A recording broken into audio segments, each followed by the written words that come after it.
discussing a few things, in fact, a few statistical things regarding Nifty. So I've shared my screen and let me open up the charts for Nifty. Okay, so this is Nifty 50, the text for the Indian National Stock Exchange. So you can see I've opened a 30-minute window, OHLC window for Nifty. This is trading view.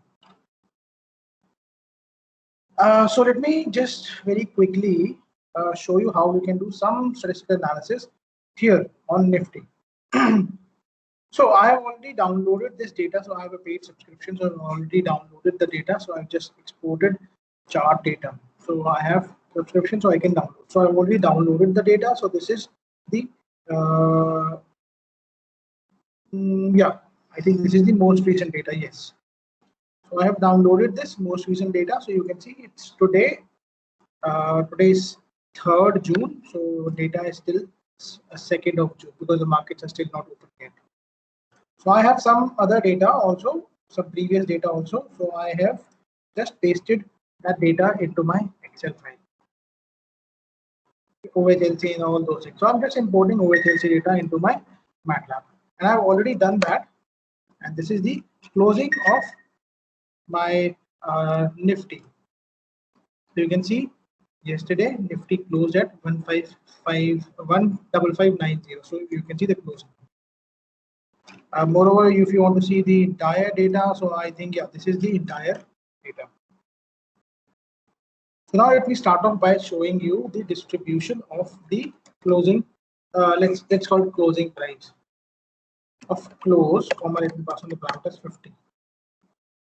So you can see the distribution of the Nifty's closing price here.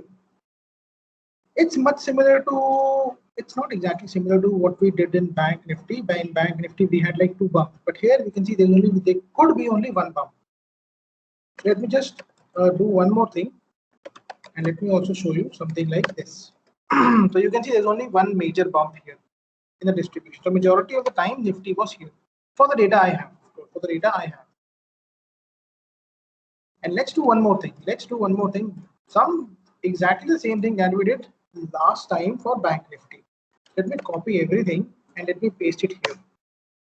So here what I'm doing is I'm computing the percentage change.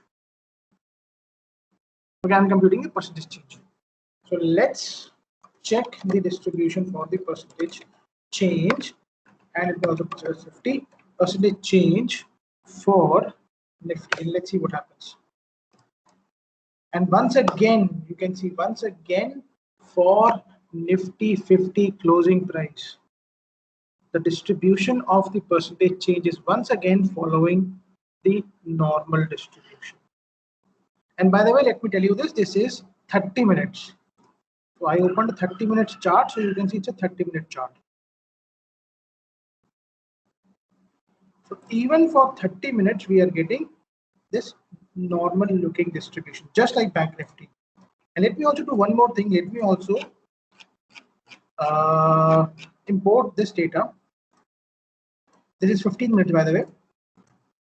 So let me also export a 15 minutes data. And let me also do something like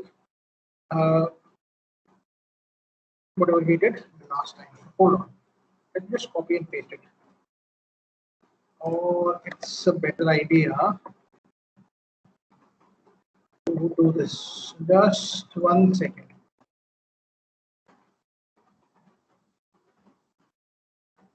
And I'm going this one, and let me just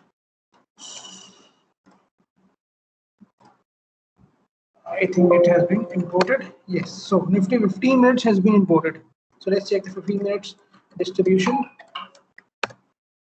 and we get something like this. Let me also do a KS density for close and 50. We also get something that happened. Okay, what happened? I don't know what happened, but let me. KS density is not coming up. Interest. Oh, sorry, I passed on the parameter 50. Sorry. Yeah. So once again, we can see there's only 1 major bump. And let's try the same thing. Let's try the percentage change. And let's see what happens. and let's check the distribution of percentage change, and voila, we are still getting something that resembles a normal distribution. So once again, just like Bank Nifty, Nifty's percentage change also follows a normal distribution. Do you think that's a coincidence? Yesterday, in the last video, we checked it for 30 minutes Bank Nifty, 15 minutes Bank Nifty. It came out to be normal distribution. Even for Nifty, 30 minutes it came out to be normal distribution. 15 minutes it came out to be normal distribution. I can promise you, you can try it on your own now. 5 minutes, even 1 day, 1 hour, everything follows a normal distribution. Do you think that is a coincidence? I don't think so. That means something is going on with the normal distribution. So to crack Nifty, to crack the direction prediction, or to develop a good trading system, we have to crack this idea of why is everything getting down to normal distribution. And if we can somehow figure that out, then I think we might get one step closer towards developing an efficient trading system. So I have not figured it out yet. I will keep at it. I will try again to figure it out. As soon as I figure it out, I will share with you why everything is happening in a normal distribution, and if we can use the properties of normal distribution to somehow develop a better trading system. So till then, stay tuned. Take care. Bye bye. Enjoy. And let me stop the video now.